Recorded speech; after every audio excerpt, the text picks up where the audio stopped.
Well, they finally arrived. The next phase here is 3 of these large inverters. By far, this is the largest. This is pure sine, however, at 3,000 watts.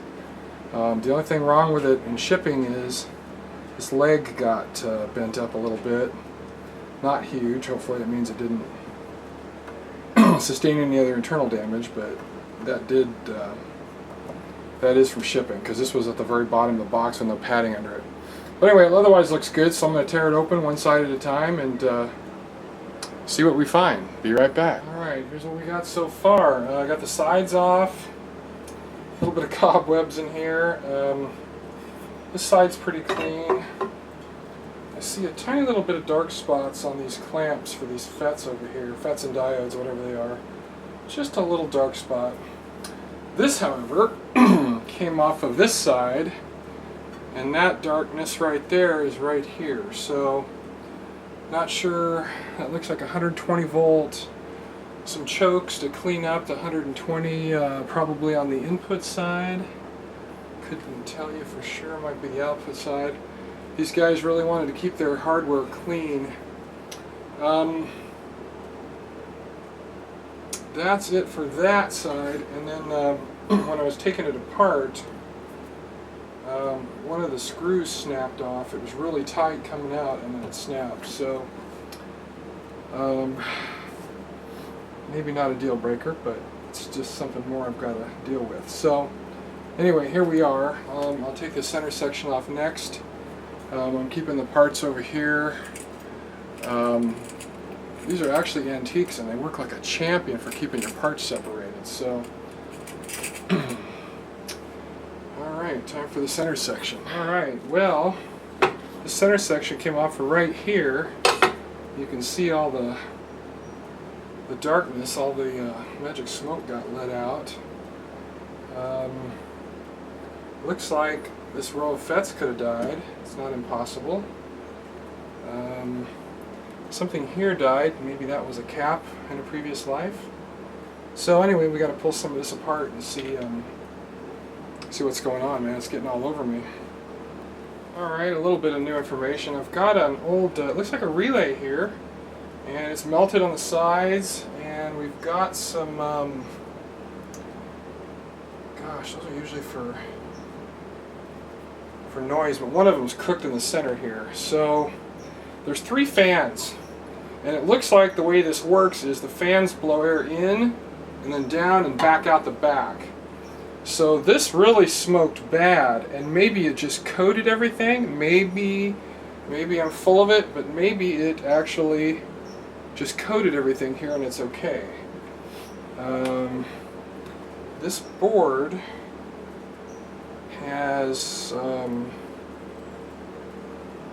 looks like, yeah, it's got the AC/IO, AC in and AC out on this board. So, heck, maybe somebody plugged it into 240 or something. Man, this would be way easier to fix. Yeah, I'm dreaming, so I won't do that and disappoint myself. But, yeah, that's the one that, there's definite failure right here.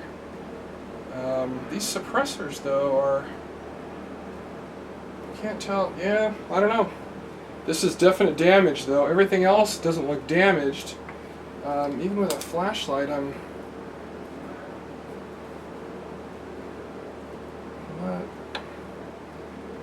not seeing a pattern that I need to see. Like, it should be coming out away from the FETs. It's all blowing this way. You can see it looks like it was almost painted on going that way, and it gets lighter and lighter and lighter. So it looks like the issue's right here on this board. That would be great news. That'd be a huge piece of luck, because this is all, you know, toroids and just hard parts. This is nothing to this, so that'll be my next attempt to get it out. It's held in, I see, what, 6 nuts. So that's going to be fun getting out. Looks like I have to go get my 1/4-inch nut driver set. Or socket set, actually. So, anyway, that's the damage that I can see today, right this minute. And it's perfectly lined up with this. It's just, and then back here, yeah, you guys can't see any of that, I guess. You can see smoke on the back grill. So anyway, it just from here, let's see, let me zoom that bad boy back out. Okay, so the damage is right here. It's all smoked and melted, and then all the trails of smoke, you can see it's real heavy here and it gets lighter and lighter and lighter because these 3 fans are blowing air this way.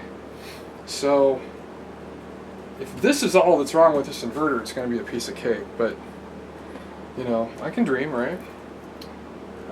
Alright, so I'm going to go work on taking this out. I'll be back. Before I touch anything, I want to do a really good zoom on this.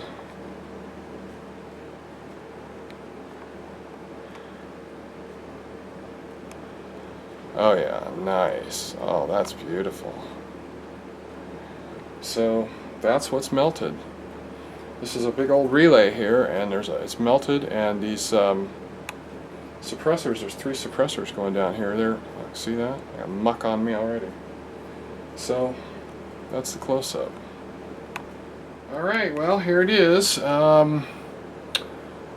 all the burnt area right here, and then the relay's melted. This is some kind of an AC board, so you got power going in and 2 going out, as I recall. So anyway, this clips in. It's just a connector that pulls out. So I took a picture of the part numbers on there, and they're just surge protectors basically. Apparently it was a hell of a surge. It almost makes me think somebody plugged this into 220. But anyway, I'll pull it apart and see how far I can get. Alright, well, that was about a 2-second job. This pulled right off. As you can see, it is cooked, as you would expect. Relay's got a crater in it.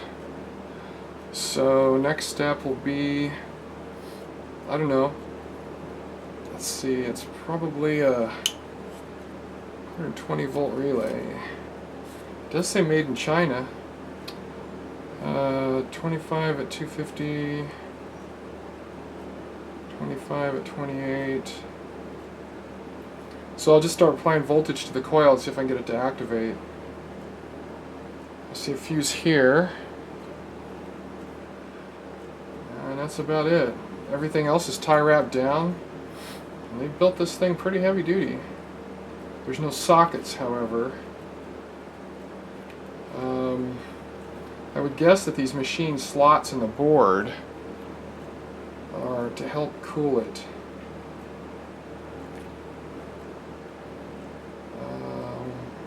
Yeah, that's about it. So I'm going to see if I can get this relay to click. See if it's, you know, useful.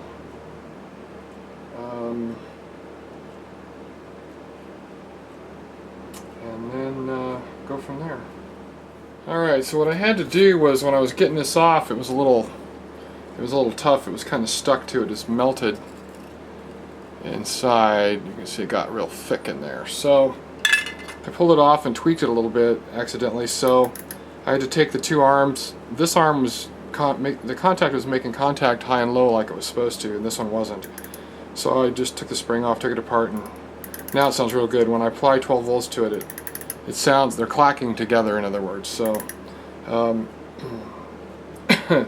like to replace this, obviously, but for testing, it says Deltrol on it. I can't tell you much else about it. There's a little bit of a part number on there. But anyway, that's functional now, and it wasn't a minute ago. So I guess what I'll do is connect 120 to each side here and see, you know, something's going to make this trip. I should probably buzz it out first, because there's probably not 120 going to this relay. In fact, IS1 relay, IS2, yeah, so there's probably a 12 volt pin over here that would activate it. I think the fuse here is okay. I'll check that. So anyway, at least the relay's functional. Apply 12 volts to it, works fine. So that's it for this part of it. Alright, so here's where we're at. I took all three of the big power modules out because I powered it up very carefully on the current limited supply, and it was only pulling about 0.8 of an amp, no big deal. I flipped on the AC, no problem. After about 15 or 20 seconds I heard a pop and the fuse in the AC blew. I shut everything down, and the pop was right in this area but underneath the power modules. I can't find anything. The only thing I can find wrong is a slightly bulged cap. It's a 200 volt cap. So I was getting a reading here. I was measuring with my current clamp about 8 amps. The problem is I don't know which direction the current was going. So anyway, I got to take all these standoffs off to get the board out to get that cap out. So I'm going to go park this and grab the 3000 watt modified sine Go Power and do that instead for right now, because I need to get a list of parts so I can order them all at the same time. See you, bye.